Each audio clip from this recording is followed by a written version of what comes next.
Le feu, on le connaît tous. Pensez-y une seconde. La flamme d'une bougie, la chaleur d'un feu de camp, c'est une force que l'humanité utilise depuis la nuit des temps. Mais est-ce qu'on comprend vraiment la science qui se cache derrière ces flammes qui dansent ? La question peut paraître simple, mais la réponse, elle nous ouvre les portes d'une chimie absolument fascinante, celle qui fait tourner notre monde. Alors allons-y, plongeons ensemble pour voir ce qui se trame réellement au niveau moléculaire. Et la réponse tient en un concept clé, le triangle du feu. L'idée est super simple en fait. Pour qu'une combustion puisse avoir lieu, il faut impérativement 3 choses. 1. Un combustible. 2. De l'oxygène. Et 3. De la chaleur. Si on enlève ne serait-ce qu'un seul de ces éléments, le feu s'éteint. C'est vraiment la base de tout.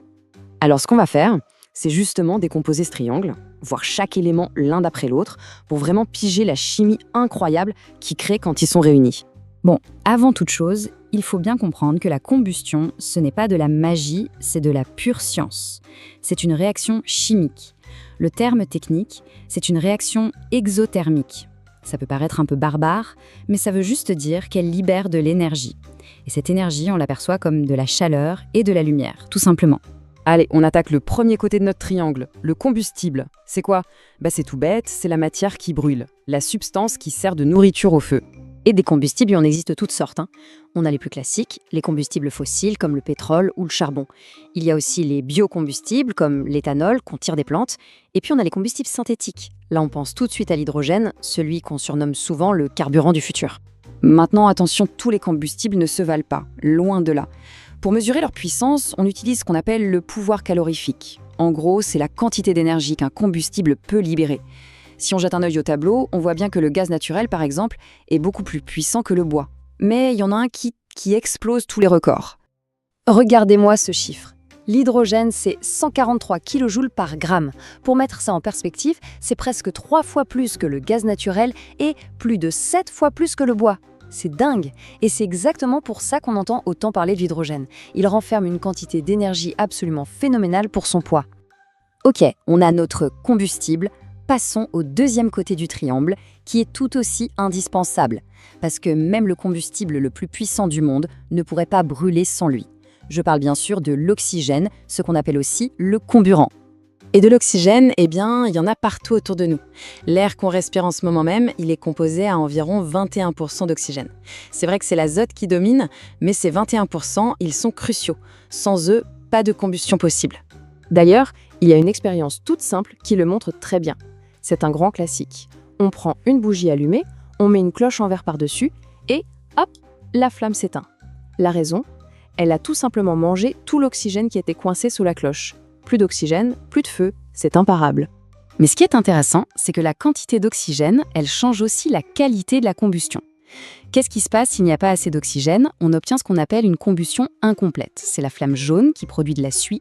Et s'il y a beaucoup d'oxygène, là on a une combustion complète. Et ça, c'est la belle flamme bleue, bien plus chaude et beaucoup plus efficace. Bon, récapitulons. On a le combustible, on a l'oxygène.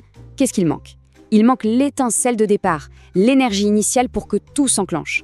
C'est notre troisième et dernier côté du triangle, la chaleur. L'exemple le plus simple, c'est l'allumette. Quand on la gratte sur la boîte, ce simple frottement, cette friction, ça crée assez de chaleur pour démarrer la réaction chimique sur la tête de l'allumette. C'est cette petite poussée de chaleur initiale qu'on appelle l'énergie d'activation. En termes scientifiques, cette température minimum, on l'appelle le point d'inflammation. Chaque matériau a son propre point d'inflammation. Et plus ce point est bas, plus le matériau est inflammable. L'essence, par exemple, a un point d'inflammation très bas. Il suffit de très peu de chaleur pour qu'elle s'enflamme, et c'est ce qui la rend si dangereuse à manipuler. Ok, on a nos 3 ingrédients. Combustible, oxygène, chaleur. Maintenant, on va voir la chimie secrète qui les lie. La combustion, c'est en fait ce qu'on appelle une réaction d'oxydoréduction, ou redox pour les intimes. Le mot fait un peu peur, je sais, mais promis, l'idée derrière est assez simple à comprendre. Alors, dans cette réaction, il y a 2 choses qui se passent en même temps. D'abord, il y a l'oxydation. C'est tout simplement quand notre combustible se combine avec l'oxygène. On dit alors qu'il est oxydé. Et de l'autre côté, et c'est vraiment en même temps, il y a la réduction. C'est le processus miroir.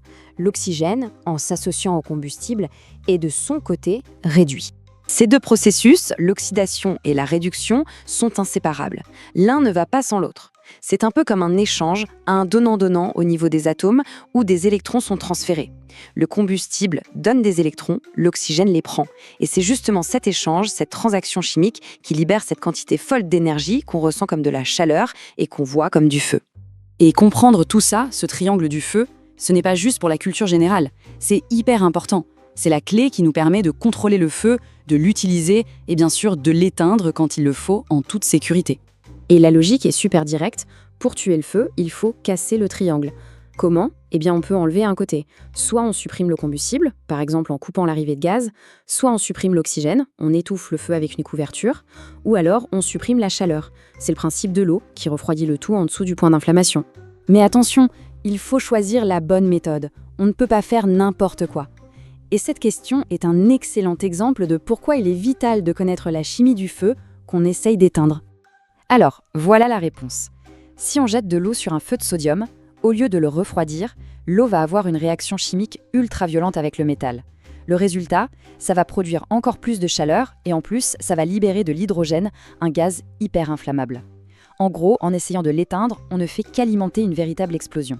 C'est pour ça que pour ce type de feu de métaux, on utilise du sable ou des poudres spéciales pour l'étouffer. Finalement, quand on y pense, la combustion est partout. Elle cuit nos aliments, elle fait tourner nos usines, elle est vraiment au cœur de notre civilisation. En comprenant sa science, depuis le simple triangle du feu jusqu'à ses réactions redox, on se donne les moyens d'innover, de mieux choisir les combustibles qui vont alimenter notre avenir. Et ce choix, il est absolument crucial pour notre futur énergétique.